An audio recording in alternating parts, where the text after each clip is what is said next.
విశ్వవ్యాప్తంగా జరిగే పలు సంఘటనల్లో ఎంపిక చేసిన కొన్ని ఆసక్తికర సంఘటనల విశ్లేషణాత్మక సమాహారం ఫోర్ సైట్స్ టీవీ విశ్వదర్శన్కు స్వాగతం. ప్రపంచంలో 7 ఖండాలలో 160 దేశాలలో ఎన్నో సంఘటనలు జరుగుతూ ఉంటాయి. అటువంటి సంఘటనల్లో మన భారతీయులకు ఆసక్తి కలిగించే కొన్ని సంఘటనలను ఎంపిక చేసి మీ ముందుకు తెచ్చే ప్రయత్నం విశ్వదర్శన్ రోజులాగానే ఈరోజు చేస్తోంది. ఈరోజు మీకు వివరించబోయే తెలపబోయే 5 అంశాలు ముందుగా కెనడాలో ఏటా అక్కడ పార్లమెంటు ప్రాంగణంలో నిర్వహించే దీపావళి సెలబ్రేషన్స్ను ఆఖరి నిమిషంలో క్యాన్సిల్ చేయడం అక్కడ భారతీయ కమ్యూనిటీకి ఆగ్రహాన్ని తెప్పించింది. ఈ దీపావళి సంబరాలను ఎందుకు క్యాన్సిల్ చేశారు, ఏమిటి అన్నది మనం తెలుసుకునే ప్రయత్నం చేద్దాం. తదుపరి అంశం, న్యూయార్క్ నగరంలో మొట్టమొదటిసారిగా దీపావళి పండగ నిర్వహించుకోవడానికి అక్కడి పాఠశాలలకు సెలవు ప్రకటించారు. అంటే భారతదేశంలో దీపావళి పండగకు పాఠశాలల విద్యార్థులకు ఎలా అయితే సెలవు దక్కుతుందో, అమెరికా చరిత్రలోనే మొట్టమొదటిసారిగా న్యూయార్క్ నగరంలోని పాఠశాలలకు అక్కడి ప్రభుత్వం సెలవు ప్రకటించింది. దీంతో భారతీయ విద్యార్థులు, ఇతర విద్యార్థులు దీపావళి జరుపుకునే అవకాశం ఈసారి లభించింది. ఇది అమెరికా చరిత్రలో ఒక చారిత్రాత్మక ఘట్టంగా భావిస్తున్నారు. ఎందుకంటే దీపావళికి మొట్టమొదటిసారిగా అన్ని స్కూళ్లకు సెలవు ప్రకటించారు. ఇక తదుపరి అంశం మరలా కెనడాకు సంబంధించింది. కెనడాకు భారత్కు మధ్యలో గందరగోళం నెలకొందన్న విషయం అందరికీ తెలిసిందే. దీనిపై అటు కెనడాలోనూ ఇటు భారతదేశంలోనూ రాజకీయవేత్తలు, ఇతరత్ర దౌత్యవేత్తలు పలు సందర్భాల్లో పలు వ్యాఖ్యానాలు చేస్తున్నారు. పలు ఆరోపణలు, విమర్శలు, ప్రతి విమర్శలు జరుగుతూనే ఉన్నాయి. అయితే కెనడా ప్రభుత్వం మొట్టమొదటిసారిగా కెనడాలో జరుగుతున్న సిక్కు హత్యలకు మోడీ సన్నిహితుడైన అమిత్ షా కారణమని ప్రకటించింది. మరి అమిత్ షా ఇదంతా ఎందుకు చేస్తున్నాడు? గతంలో భారతీయ ఇంటెలిజెన్స్ అధికారులు, దౌత్యాధికారులపై ఆరోపణలు చేసిన కెనడా ప్రభుత్వం ఇప్పుడు అమిత్ షా మీద ఈ ఆరోపణలు చేయడం ఆసక్తి కలిగిస్తోంది. అసలు ఎందుకు వీరు అమిత్ షా మీద ఆరోపణలు చేస్తున్నారో తెలుసుకుందాం. తదుపరి అంశం, అమెరికాలోని విశ్వవిద్యాలయాల్లో చాలా కాలంగా పాలస్తీనాకు మద్దతుగా విద్యార్థులు నిరసన ప్రదర్శనలు, ర్యాలీలు, ఆందోళనలు చేస్తున్నారు. ఇది ఒక అమెరికాలోని విశ్వవిద్యాలయాల్లోనే కాదు, ప్రపంచవ్యాప్తంగా పలు దేశాల్లోని విశ్వవిద్యాలయాల్లో ఈ ర్యాలీలు జరుగుతున్నాయి. అయితే నానాటికి ఈ ర్యాలీలు శృతిమించుతున్న వేళ అమెరికాలోని విశ్వవిద్యాలయాలు ఈ ర్యాలీలకు మద్దతు పలుకుతున్న స్టూడెంట్స్ ఫర్ జస్టిస్ ఇన్ పాలస్తీనా అనే విద్యార్థి సంఘంపై నిషేధాన్ని విధిస్తున్నారు.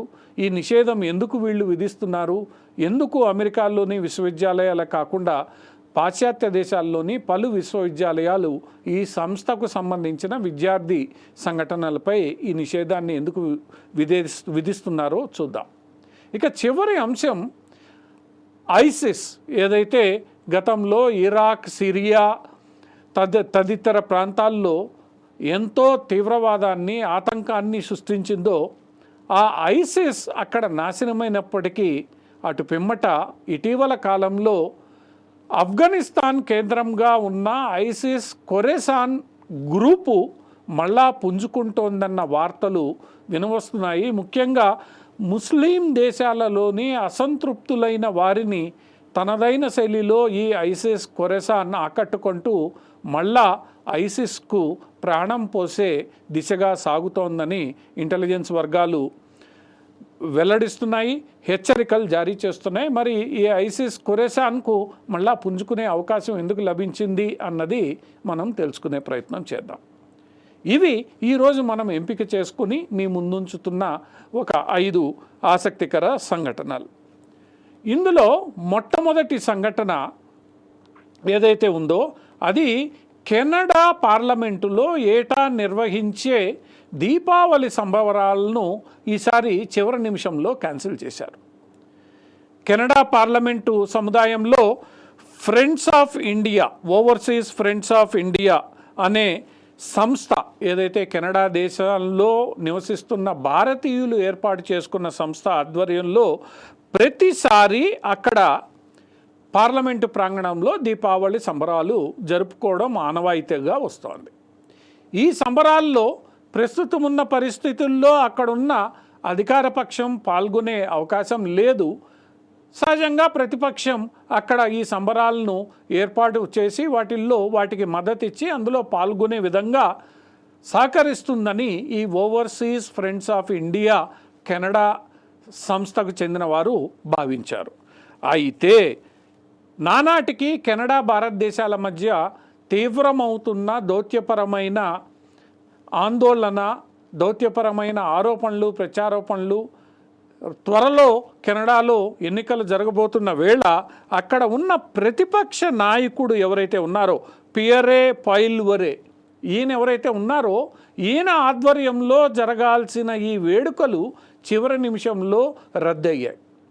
చివరి నిమిషంలో ఇలా వేడుకలను రద్దు చేయడం అనేది ఒక రకంగా భారతీయ హిందూ కమ్యూనిటీకి జరిగిన ద్రోహమని ఈ ఓవర్సీస్ ఫ్రెండ్స్ ఆఫ్ కెనడా ప్రతినిధి శివ భాస్కర్ ఆరోపించారు, విమర్శించారు. దీపావళి లాంటి ఒక హిందువులకు అత్యంత పెద్ద పండుగను ఈరోజు కెనడా పార్లమెంట్ హౌస్లో ఎప్పట్లాగే గత కొన్ని సంవత్సరాలుగా ఆనవాయితీగా వస్తున్న ఈ కెనడా పార్లమెంట్ హౌస్లో నిర్వహించే ఈ వేడుకలను ఈరోజు కేవలం రాజకీయాల కోసం మాత్రమే రద్దు చేశారని అక్కడ భారతీయ కమ్యూనిటీ ఆరోపిస్తోంది. ఇది ఒక రకంగా జాత్యహంకార ధోరణికి నిదర్శనంగా నిలుస్తోందని వారు విమర్శిస్తున్నారు.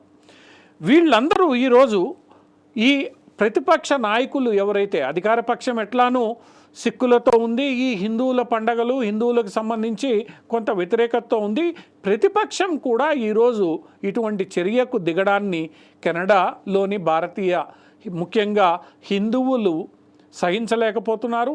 ఈ ప్రతిపక్ష నాయకులు, ప్రతిపక్ష పార్టీ ఈ భారతీయ మూలాలు కలిగిన హిందూ సముదాయానికి వాళ్ళు క్షమాపణలు చెప్పాలని, ఎలాంటి చర్యలకు భవిష్యత్తులో పాల్పడకూడదని, పాల్పడితే అది హిందూ సముదాయాన్ని, హిందూ సమాజాన్ని అవమానపరిచినట్లేనని కెనడాలోని overseas friends of India Canada ప్రతినిధులు ఆరోపిస్తున్నారు.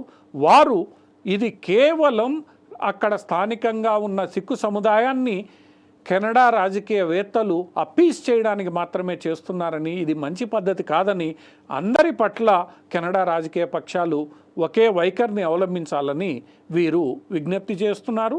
ఈ దిశగా కెనడా రాజకీయ పక్షాలు కదులుతాయో లేదో తెలియదు, కానీ ప్రస్తుతానికి అక్కడ స్థానికంగా ఉన్న సిక్కుల ఓట్ల ప్రాధాన్యతను ఈ సంఘటన మరోమారు తెలియజేస్తోంది.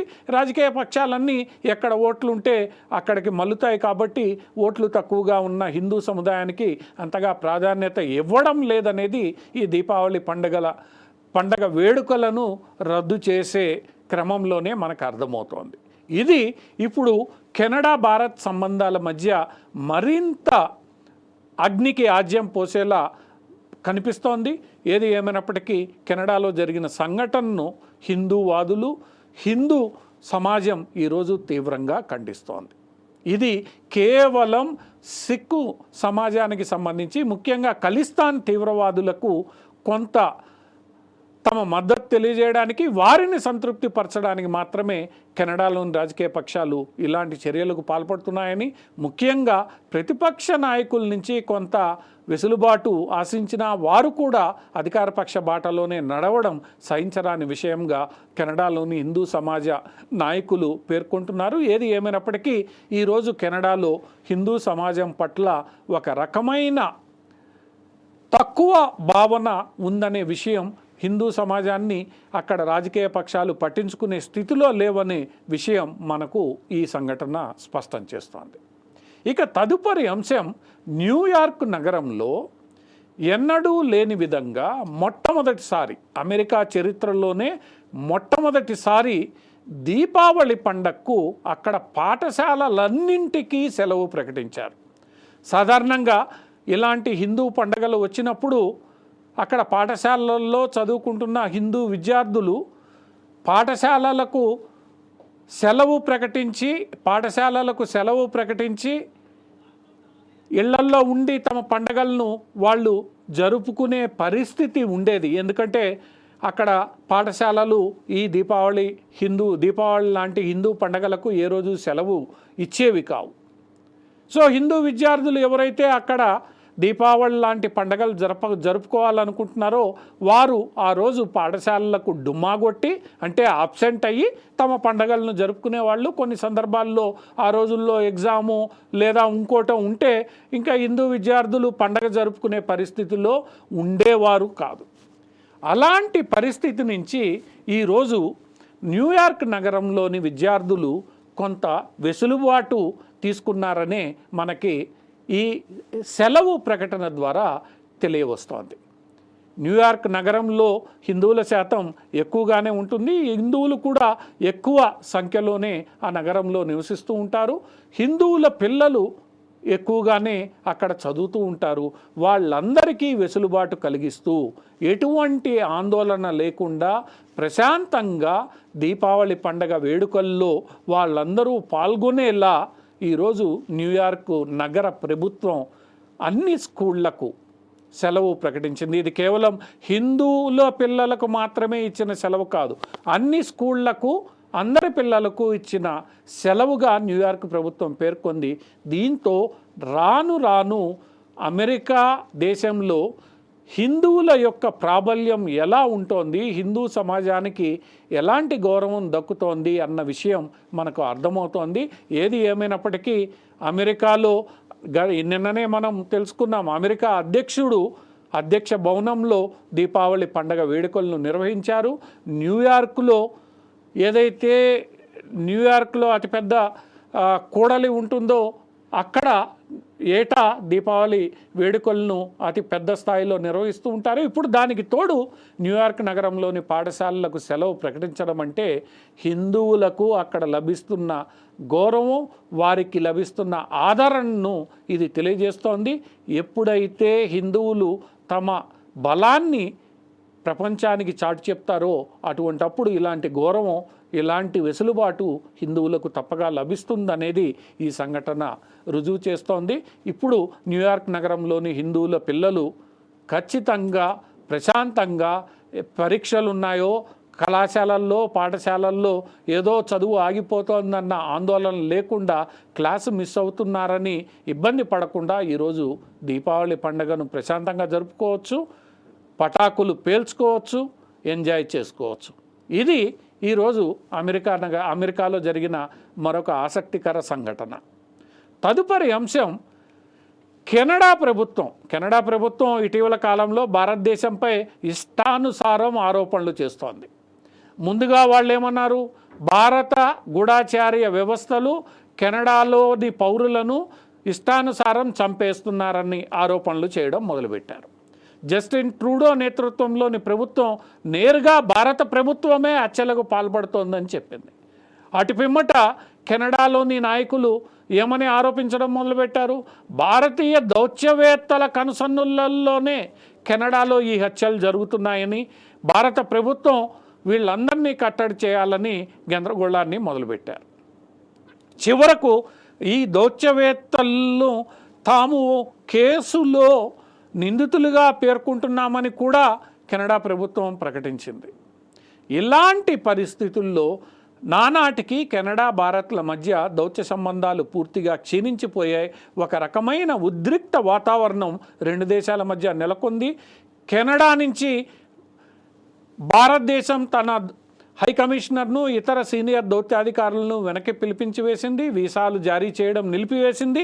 కెనడా రాయబారి ఎవరైతే భారత రాయబారి కెనడా నుంచి వెనక్కి వచ్చారో ఆయన స్పష్టంగా భారతీయ విద్యార్థులకు ఒక సూచన చేశారు. కెనడాలో భారతీయ విద్యార్థుల పట్ల ఎన్నో అకృత్యాలు జరుగుతున్నాయని, భారతీయ విద్యార్థులు కెనడా వైపు చూడడం మాని ఇతర దేశాల వైపు వెళ్ళాలని కూడా ఆయన హెచ్చరిక జారీ చేశారు.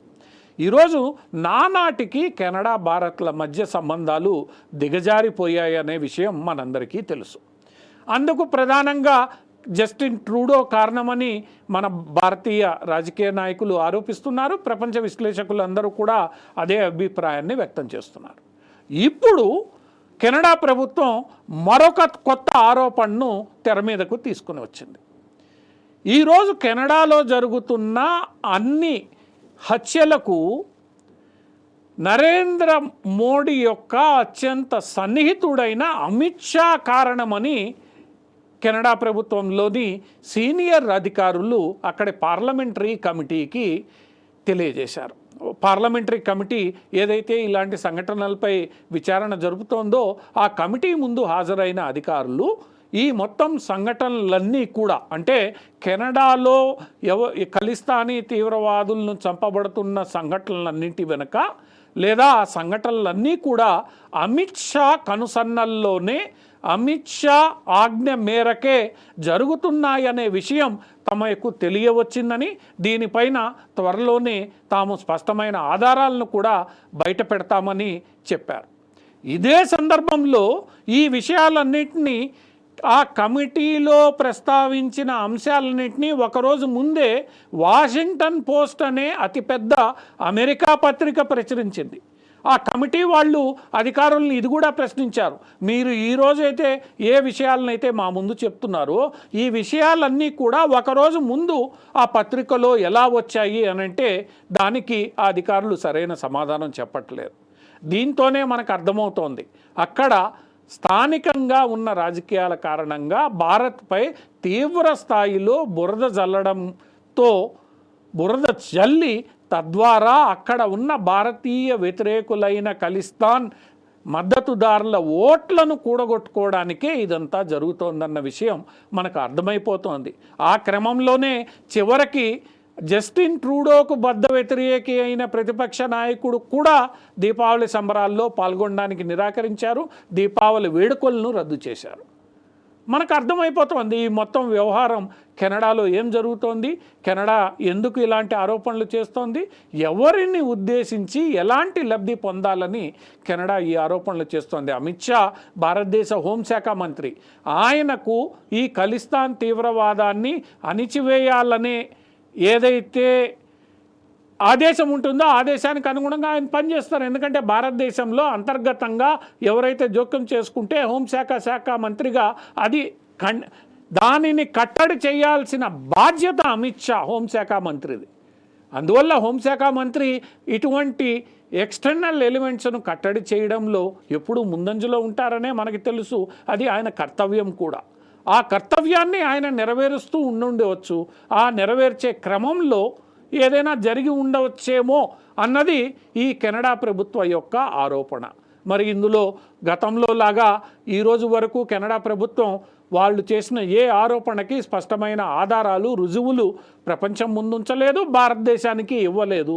రేపు ఈ మోడీకి సన్నిహితుడైన అమిత్ షా ఉన్నాడన్న ఆరోపణకు కూడా ఎలాంటి రుజువులు ఉంటాయో ఉండవో మనకి అర్థం కాని విషయం. ఏది ఏమైనప్పటికీ నానాటికి కెనడా భారత్ల మధ్య సంబంధాలు పూర్తిగా దిగజారిపోయాయి. భవిష్యత్తులో ఈ రెండు దేశాల మధ్య దౌత్య సంబంధాలు ఉండవనే స్థాయికి ఈరోజు ఈ వ్యవహారం దిగజారిపోయిందనే మనం చెప్పవచ్చు. ఇక తదుపరి అంశం, ఎందుకంటే ఈరోజు మనం చర్చించుకుంటున్న ఎంపిక చేసిన అంశాలన్నీ కూడా ఎక్కువగా ఉత్తర అమెరికాలో జరుగుతున్న సంఘటనలే. ఎందుకంటే ఉత్తర అమెరికాలో ఇటీవల కాలంలో చాలా అంశాలు భారతదేశానికి అనుకూలంగానో వ్యతిరేకంగానో జరుగుతున్నవి.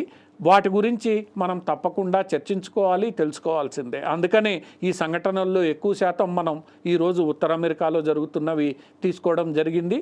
అటువంటి కోవలోనే పాలస్తీనా యుద్ధం, అంటే గాజాపై ఇజ్రాయిల్ చేస్తున్న యుద్ధం, ఆ యుద్ధానికి వ్యతిరేకంగా ప్రపంచవ్యాప్తంగా వామపక్ష లిబరల్ విద్యార్థి సంఘాలు పాలస్తీనాకు మద్దతుగా ఆందోళనలు చేస్తున్న విషయం మనకు తెలిసిందే. ముఖ్యంగా ముస్లిం విద్యార్థులు ఎవరైతే ఉన్నారో వారందరూ ప్రపంచంలోని చాలా విశ్వవిద్యాలయాల్లో పాలస్తీనాకు మద్దతుగా, ఇజ్రాయెల్కు వ్యతిరేకంగా తమ ఆందోళనలు చేస్తున్నారు. ఆందోళనలు ధర్నాల రూపంలోనూ ఆ విశ్వవిద్యాలయ ప్రాంగణాల్లో క్లాసులను బాయ్కాట్ చేయడం ద్వారా లేదా ఇతరత్ర రూపాల్లో ఈ ఆందోళనలు కొనసాగుతున్నాయి.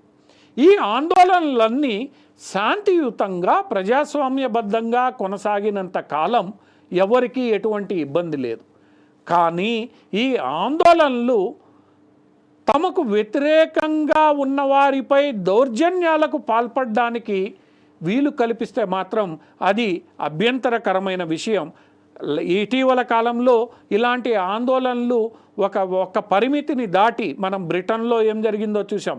బ్రిటన్లో అది స్థానికులకు ఈ వలసవాదులకు మధ్య పెద్ద తగాదాలాగా తయారైంది.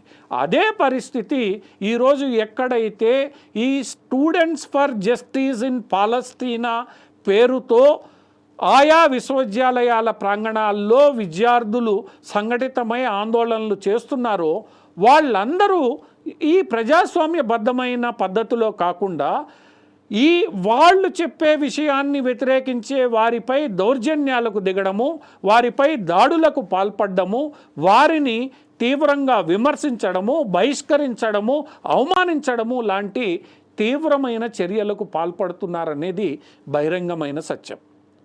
దీనిని నెమ్మదిగా, ఎందుకంటే మొదట్లో ఈ విశ్వవిద్యాలయాలన్నీ కూడా ఈ ఆందోళనలను కొంతమేర అనుమతించాయి. ఈ స్టూడెంట్స్ ఫర్ జస్టిస్ ఇన్ పాలస్తీనా అనే సంస్థకు మద్దతు ప్రకటించాయి. అయితే ఈ మద్దతును ఆసరాగా తీసుకున్న ఈ ఎస్జేపీ అనబడే సంస్థ నానాటికి విపరీతమైన ధోరణులు అవలంబించడంతో ఏ మద్దతు అయితే ఈ విశ్వవిద్యాలయాలు ఇచ్చాయో వాటిల్ని ఈరోజు ఉపసంహరించుకునే పరిస్థితి ఏర్పడిందని విశ్వవిద్యాలయాలే తెలుసుకుంటున్నాయి. విశ్వవిద్యాలయాల ప్రకటనలు స్పష్టం చేస్తున్నాయి. ఈరోజు ఈ అమెరికాలోని, బ్రిటన్లోని లేదా యూరోపియన్ దేశాల్లోని ఇతరత్ర పలు దేశాల్లోని విశ్వవిద్యాలయాల యాజమాన్యాలు, విశ్వవిద్యాలయాల అధికారులు ఈ ఎస్జేపీ చేస్తున్న ఆందోళనలను నిషేధించడం ప్రారంభించారు. అంటే మీరు పరిమితికి దాటి ప్రజాస్వామ్యబద్ధంగా మీ యొక్క డిమాండ్ను ముందుంచకుండా దీనిని వ్యతిరేకించే వారిని విమర్శించడం, అవమానించడం, దాడులు చేయడం, దౌర్జన్యాలు చేయడం తగదని వీరు స్పష్టం చేస్తున్నారు. అయినప్పటికీ ఈ ఎస్జేపీ వినడం లేదు. దాంతో తప్పనిసరి అయి ఈరోజు విశ్వవిద్యాలయాలు, వాటి యొక్క యాజమాన్యాలు లేదా విశ్వవిద్యాలయాల అధికారులు ఈ ఎస్జేపీ అనే సంస్థ ద్వారా జరుగుతున్న ఆందోళనలపై నిషేధం విధించాయి. ఈ నిషేధానికి వెనక ఆయా ప్రభుత్వాలు కూడా ఉన్నాయి. ఎందుకంటే ఈ స్టూడెంట్ సంఘాలు విశ్వవిద్యాలయాలకే పరిమితం కాకుండా ఆందోళనల్ని ఆయా నగరాల్లో రోడ్ల మీదకు కూడా తీసుకొచ్చి హింసకు పాల్పడుతున్నారు. కాబట్టి ఆ ప్రభుత్వాలు కూడా విశ్వవిద్యాలయాలని హెచ్చరించడం ప్రారంభించాయి. మొదట్లో విశ్వవిద్యాలయాలు ప్రభుత్వ హెచ్చరికలను పట్టించుకోకపోయినా చివరకు అది వాటి మనుగడకే ప్రమాదం తెచ్చే రీతిలో పెచ్చరిల్లడంతో ఈరోజు విశ్వవిద్యాలయాలు మేల్కొన్నాయి. నెమ్మదిగా ఈ ఎస్జేపీ యొక్క యాక్టివిటీస్పై నిషేధం విధిస్తున్నాయి. ఇది ఈరోజు అందరూ అర్థం చేసుకోవాల్సింది ఏంటంటే, ఇజ్రాయెల్ హమాస్ మధ్య జరుగుతున్న వివాదంలో ఇద్దరిది తప్పు ఉండొచ్చు. ఇద్దరూ చేసిన తప్పుల్ని విమర్శించాలి సమానంగా, ఇద్దరూ చేసిన తప్పుల్ని తప్పు పట్టాలి. కానీ కేవలం ఇజ్రాయెల్ను మాత్రమే టార్గెట్ చేయడం అనేది, ఏకపక్షంగా ఒకళ్ళకి మద్దతు ఇవ్వడం, ఒకవేళ దాన్ని ఎవరైనా అంగీకరించకపోతే వారి మీద దాడి చేయడం, ఇది ప్రజాస్వామ్యానికి విరుద్ధం. దీనిని ఏ ప్రజాస్వామ్య సమాజము అంగీకరించదు. ఈ విషయాన్ని ఈ పాలస్తీనాకు మద్దతుగా దౌర్జన్యాలకు దిగుతున్న ప్రతి ఒక్కళ్ళు గమనించాలి. లేకపోతే ఈరోజు విశ్వవిద్యాలయాల్లో విధించిన నిషేధం భవిష్యత్తులో దేశాలు కూడా ఆయా ఆందోళనలపై విధించే అవకాశం ఉంది. దీన్ని ఈ విద్యార్థి సంఘాలు అర్థం చేసుకోవాలి. ఇక తదుపరి అంశం, చివరి అంశం, ఐసిస్ ఖురసాన్ ఫ్యాక్షన్. ఐసిస్ అంటే మనకి తెలుసు, ఇరాక్లో ప్రారంభమై సద్దాం హుస్సేన్ అధికారాన్ని కోల్పోయిన తర్వాత ఇరాక్లో ప్రారంభమైన ఈ ముస్లిం అతివాద సంస్థ అత్యంత తక్కువ సమయంలోనే ఇరాన్, ఇరాక్, సిరియా, జోర్డాన్ లాంటి లెబనాన్ ఇలా ఎన్నో దేశాలకు పాకిపోయింది. వీళ్ళు ఆయా దేశాలలో సాగించిన అకృత్యాలు అన్నీ ఇన్ని కావు. షరియా పాలన పేరుతో వీరు చేసిన అరాచకాలు ఇప్పటికీ ప్రపంచాన్ని నివ్వెరపోయేలా చేశాయి. ఈరోజు కూడా ఆయా ప్రాంతాలలో ఉన్న పలు ముస్లిమేతరులపై జరిగిన అరాచకాలు వెలుపలికి వస్తుంటే ఇంత స్థాయిలో హింసకు పాల్పడవచ్చా అని మన సమాజం నివ్వెరపోయేలా వీళ్ళు వ్యవహరించారనేది మనకి తెలుసు. అటువంటి ఐసిస్పై అన్ని దేశాలు కలిపి యుద్ధం ప్రకటించాయి. నెమ్మదిగా ఆ ప్రాంతంలో ఐసిస్ను పూర్తిగా సమూలంగా నిర్మూలన చేశాయి. అక్కడక్కడ ఇప్పటికీ ఐసిస్ అనుకూలవాదులు ఉన్నప్పటికీ వాళ్ళకి అంతగా బలం లేని పరిస్థితి, వాళ్ళు బహిరంగంగా ఏమీ చేయలేని పరిస్థితిని ఈరోజు సృష్టించారు. అయితే ఈ ఐసిస్కు చెందిన ఒక ఫ్యాక్షన్, ఒక గ్రూప్ ఏదైతే ఉందో అది ఆఫ్ఘనిస్తాన్లో ప్రారంభమైంది. దాని పేరే ISIS Khorasan ISIS Khorasan group. ఈ గ్రూప్ ఏదైతే ఉందో ఇది ఆఫ్ఘనిస్తాన్లో తాలిబాన్లకు వ్యతిరేకంగా కూడా పోరాడడం ప్రారంభించింది. ఎందుకంటే వీళ్ళిద్దరూ ఒకే షరియా విధానం కోసం కట్టుబడి ఉన్నారు. ఒకే షరియా విధానం, ముఖ్యంగా ముస్లింలకు ప్రాబల్యం కలిగించే షరియా విధానాన్ని తీసుకురావాలనేది వీళ్ళిద్దరి ఉమ్మడి ఎజెండా. అయితే తాలిబాన్లు ఈ అజెండా నుంచి కొంత తప్పుకొని వాస్తవాలను తెలుసుకొని ఈరోజు కొంతమేర జనజీవన స్రవంతిలో కలవాలని భావిస్తుండడంతో ఈరోజు ఇక్కడ ఆఫ్ఘనిస్తాన్లో ఉన్న ఐసిస్ ఫ్యాక్షన్ ఏదైతే ఉందో, ఐసిస్ ఖొరాసాన్ పేరుతో ఉన్న ఫ్యాక్షన్ ఏదైతే ఉందో అది తాలిబాన్లకు వ్యతిరేకంగా పనిచేయడం ప్రారంభించింది. నెమ్మదిగా తాలిబాన్ల మీద ఉన్న అసంతృప్తిని ఆసరాగా చేసుకొని తాలిబాన్లతో పాటు ఇతరత్ర ముస్లిం దేశాలలో వచ్చిన మార్పులలో భాగంగా ఉన్న అసంతృప్తితో ఉన్న అతివాద ముస్లింలను టార్గెట్ చేసుకొని నెమ్మదిగా ఈ ఐసిస్ ఖొరాసాన్ అన్న గ్రూపు ఈరోజు బలపడుతోందని ప్రపంచంలోని అతిపెద్ద దేశాలకు చెందిన ఇంటెలిజెన్స్ విభాగాలు హెచ్చరికలు జారీ చేస్తున్నాయి.